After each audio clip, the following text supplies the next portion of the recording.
সরকার নাকি অনেক বেশি নাকি খেলছে, খেলতে খেলতে বেশি খেলা শুরু করলে ফাউল করার আশঙ্কা কিন্তু বেশি। নন ইস্যুগুলোকে আপনারা ইস্যু হিসাবে আপনারা সামনে আনছেন, যেগুলো কম গুরুত্বপূর্ণ সেগুলোকে জাতীয় পর্যায়ে আপনারা আলোচনার মধ্যে নিয়ে আসছেন। ফলে গোটা বিচার, সংস্কার, নির্বাচন সবটাই কার্যত এখন অনিশ্চিত হয়ে যাচ্ছে। আপনারা বুকে হাত দিয়ে বলতে পারছেন না, কোনো রাজনৈতিক দল বলতে পারছে না, জনগণ আস্থা রাখতে পারছে না। 16 বছর ধরে মানুষ যে নির্বাচনের জন্য অপেক্ষা করছে, সেই নির্বাচন কি এবছর ডিসেম্বরে হবে, না তার আগে হবে, নাকি আরও 1 মাস 2 মাস লাগবে? সময়টা কি লাগবে? কাজটা কি করবেন? কাজের উপরে তো সময়টা ঠিক হবে।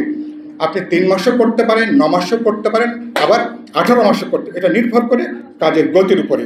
সেজন্য আমরা সরকারকে বলতে চাই, মেহরবানি করে আপনারা অনেক মানুষ বলা শুরু করছে সরকার নাকি অনেক বেশি নাকি খেলছে, খেলতে খেলতে বেশি খেলা শুরু করলে ফাউল করার আশঙ্কা কিন্তু বেশি। ঠিক কিনা?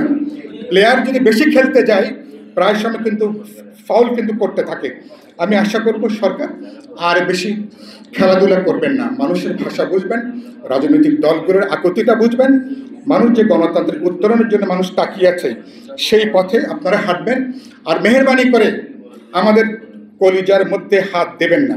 অনেকগুলো ঐতিহাসিক অর্জন, আমার ভাষা আন্দোলন থেকে শুরু করে, মুক্তিযুদ্ধ থেকে শুরু করে, আমার জাতিসত্তা, আমার জাতীয় সঙ্গীত থেকে শুরু করে, মেহরবানি করে কলিজার মধ্যে হাত দেবার কোনো চেষ্টা করবেন না। অনেকগুলো আগুনের গোড়ায় আপনারা কিন্তু হাত দিচ্ছেন। একসাথে যদি এতগুলো যদি আগুনের গোলা নিয়ে যদি হাঁটতে শুরু করেন, যদি খেলতে শুরু করেন, অতীতে কিন্তু অনেকের হাত পড়েছে, অনেকের মুখ পড়েছে। আমরা চাই না যে আপনাদের হাত পড়ুক, আপনাদের মুখ পড়ুক। আপনারা সিরাতুল মুস্তাকিমে হাঁটেন, দলগুলোর সঙ্গে আলোচনা করেন, কথা বলেন, আস্থায় নেন।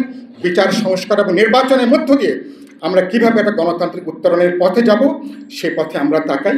এই কথা বলে সবাইকে শুভেচ্ছা, ভালোবাসা।